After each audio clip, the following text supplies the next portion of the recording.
A gente vai seguir falando sobre esse assunto, sobre esse projeto em discussão na Itália, agora com o Matheus Reis, que é especialista em processos de cidadania italiana.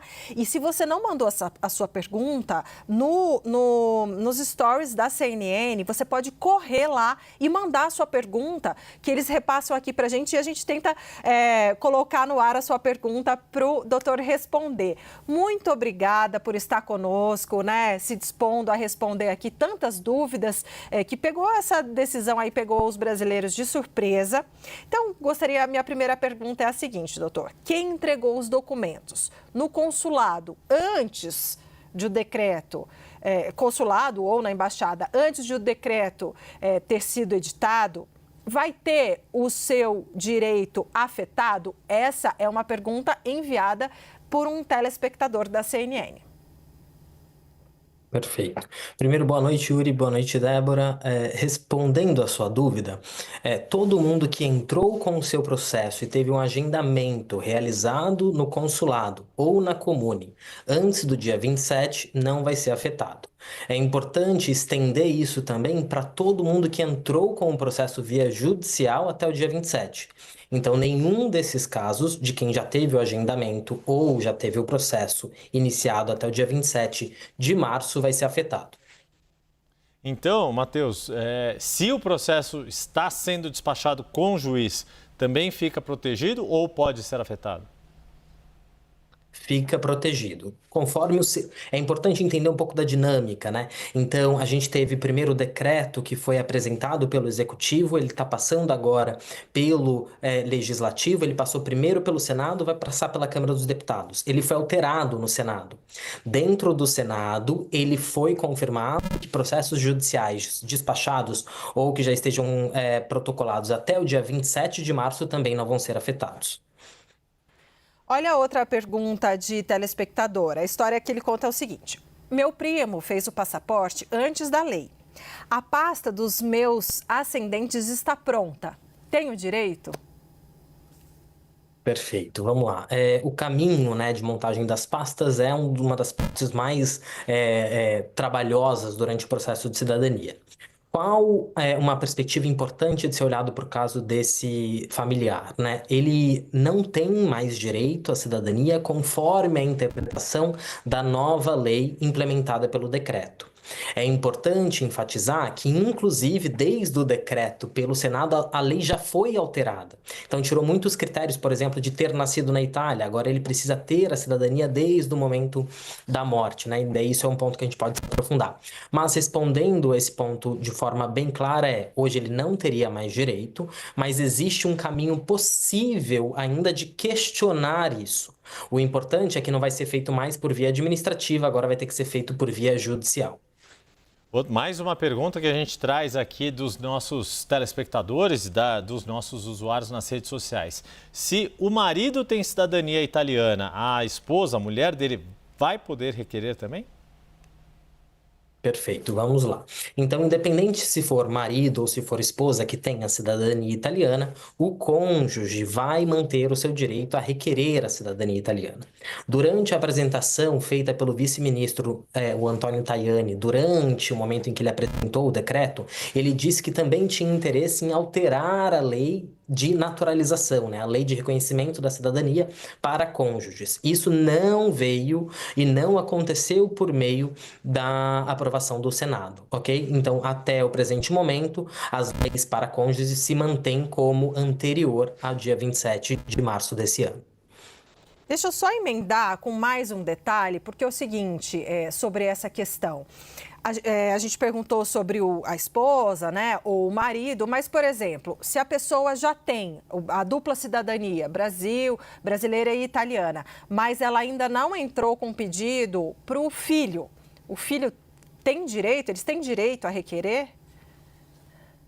Esse é um dos pontos mais importantes da mudança que aconteceu entre o dia de ontem e o dia de hoje, tá?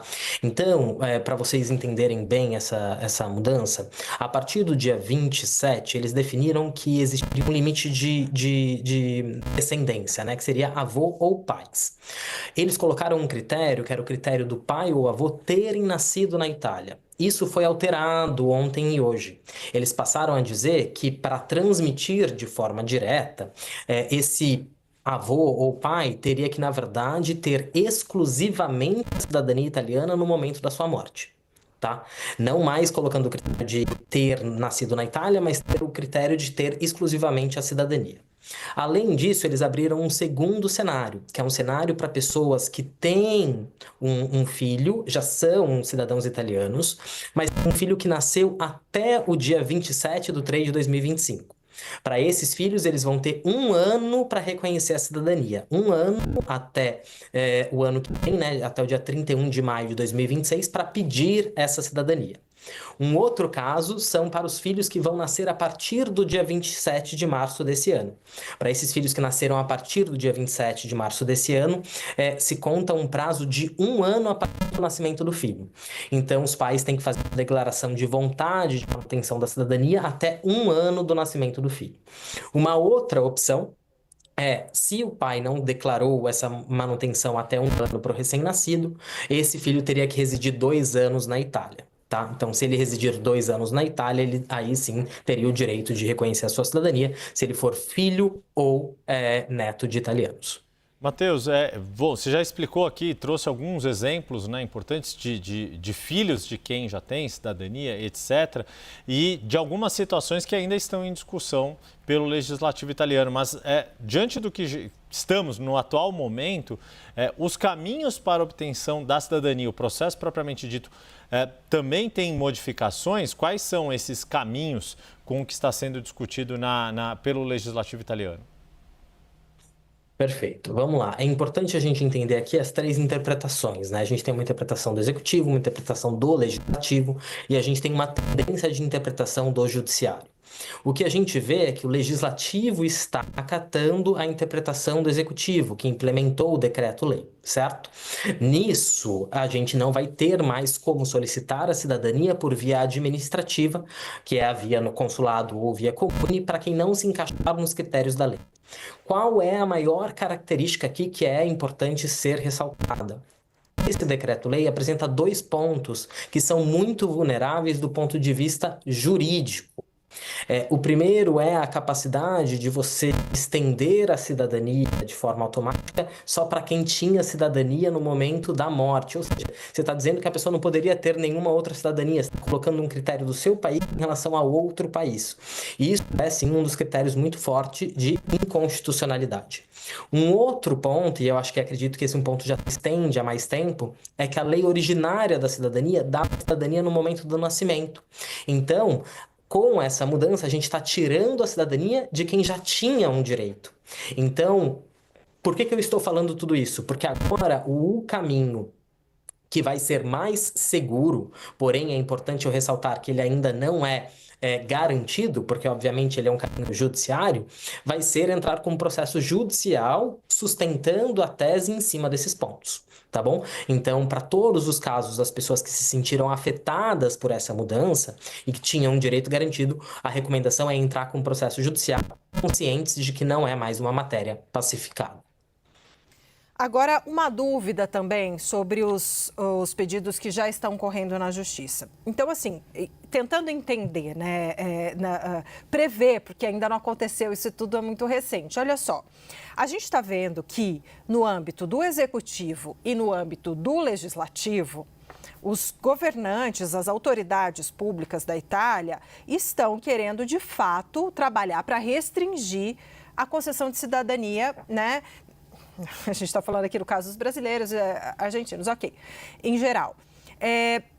Isso pode influenciar de alguma maneira a decisão dos processos que já estão correndo, que já foram legalmente, já puderam ser protocolados, etc., já estão correndo na Justiça, mas eu digo, pode mudar o entendimento de alguma maneira do Judiciário? E, mais uma pergunta, por exemplo, hoje, como é mais ou menos a taxa de concessão da cidadania? Se você entra ali com os documentos tudo certinho, é difícil que ela não seja concedida?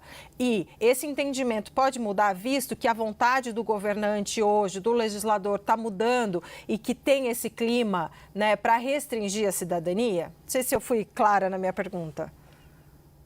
Oi, Clara. Eu vou separar em dois momentos, então. Vou separar em momentos de processos que foram protocolados até o dia 27 e processos que foram protocolados a partir do dia 27.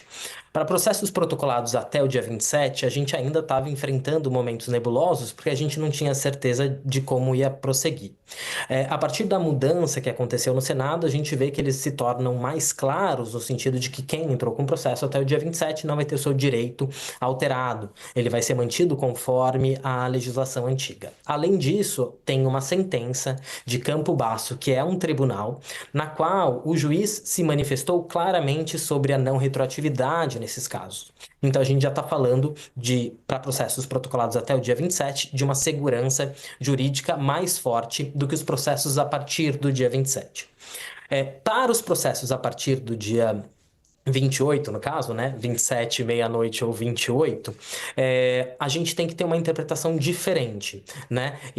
Antes disso, a gente tinha uma matéria pacificada, ou seja, se eu preenchesse critérios, eu já sabia que a cidadania ia ser reconhecida.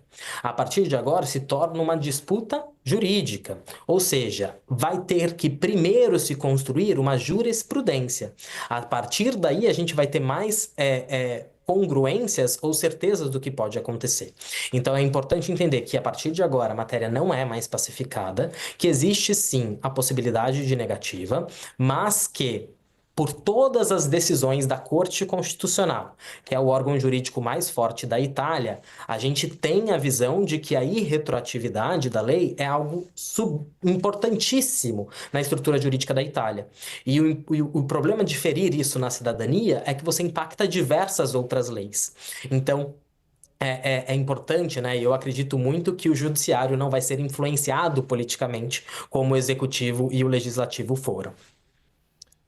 E só para encerrar mesmo, juro, mais uma dúvida. Considerando que agora menos pessoas têm direito a requerer a cidadania, a gente pode imaginar se vai ter um impacto no prazo dos juízes darem a decisão, porque vai diminuir um pouco a demanda, né? Os processos que já estão correndo, eles podem ter decisões mais rápidas? Isso é muito difícil de se falar, tá? Por quê? Porque habitualmente, né, na Itália, existe sim uma morosidade do sistema judiciário e do sistema administrativo. Então, eu não acredito que uma diminuição do volume de processos vai necessariamente impactar no prazo para o processo. Hoje, a gente tem, segundo a lei, a gente tinha um prazo de 2 anos que nunca foi respeitado. Mesmo em tribunais como Veneza, que aumentaram o seu corpo jurídico. Tá? Então é importante, eu não consigo te dar essa resposta de forma clara. Eu acho que pode sim existir uma tendência aos processos serem julgados mais rápido, mas o que eu acredito muito é que grande parte das pessoas que se sentiram lesadas também vão entrar com seus processos, porque ninguém vai poder tirar o direito dessas pessoas de entrarem com um pedido judicial, certo? Então isso é importante. E nesse momento, é importante entender que ele vai passar agora, né, pelos deputados, que existe um instrumento jurídico chamado voto de fiducia na Itália, que é um instrumento parlamentar, e que muitas vezes não vai nem permitir que o próprio deputado mexa no texto da lei. Então é bem provável que ele passe no formato em que ele está.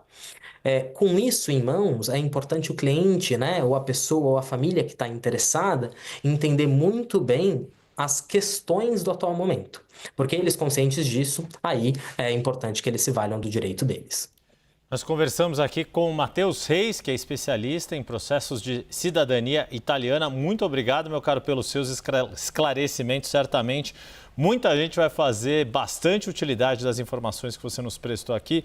Muito obrigado. Agradecemos também, né, Débora e eu, a quem enviou para a CNN as perguntas por meio das redes sociais ou também